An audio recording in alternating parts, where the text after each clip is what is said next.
Here could, just could, start to open from early July.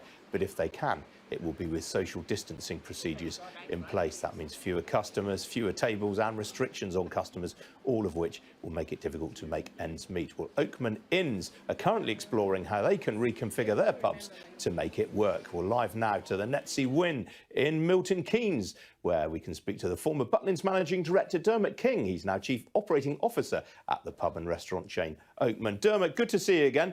Talk me through the key features of what you've done there. Well, good morning from sunny Swanbourne. It's a Betsy Win pub here. I guess the thing we have in our advantage compared to our colleagues in the industry is one, location, and two, scale. I mean, this location here is over 4,000 square feet. We've got a kitchen space of over 1,100 square feet, and it was. I guess we have an advantage in that we can relook at how we spaced out the pub itself. We've gone back to the drawings, we've gone back to the CAD drawings and relaid out the pub with 2 metre spacing in mind. It inevitably changes the way that we operate our business. It means that we have to lose the bar space completely. There won't be standing at the bar, you won't get served at the bar. It's table service only, and we've had to re-engineer the whole customer journey right the way through the venue. And how much has this cost you? Well, so far it's cost us not an awful lot in furniture. We're actually taking furniture out of the pub to create the space. We've put in, where we couldn't get 2 metre spacing between the tables, we've put in panels between the two tables so customers can come in and enjoy a drink or a meal safely. In combined spaces. I think one of the features you'll see in pubs going forward will be a reinvention of the snug, which is a thing that used to exist in the 50s, 60s and 70s. And that's the kind of feel we're trying to recreate and reinvent. And the thing is, what we're not trying to do is lose the essence of hospitality. In the end, we're a hospitality business.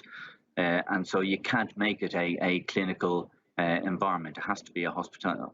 You have to feel like you're being served and you're in a pleasant environment. What capacity will you be running at after you've made these changes compared with normal? Compared to previously, we can operate this venue at something like 70% of our previous capacity. But bear in mind, we've got 3/4 of an acre of outdoor space as well, car parking for 90 cars.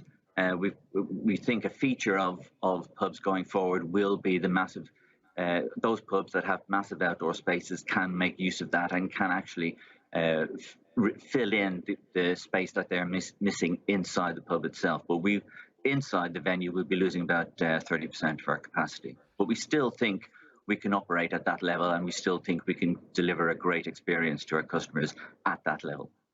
And there's no reason at all, Dermot, as far as you're concerned, why you couldn't reopen today then with this setup?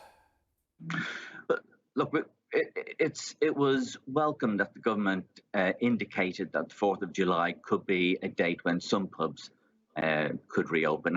And we are saying some pubs must be pubs that can operate at scale like our businesses can. I think you probably need a 3-week lead in order to make sure that you can plan and retrain the team with sufficient time and get all our plans in place. But you know, we would be ready to open at any time. Certainly by the end of if it gives a 3-week lead in, we could be up and running. All right. Well, good to see you again, Dermot. I'll keep my fingers crossed for you. Thanks for joining me. Thank you very much. Now,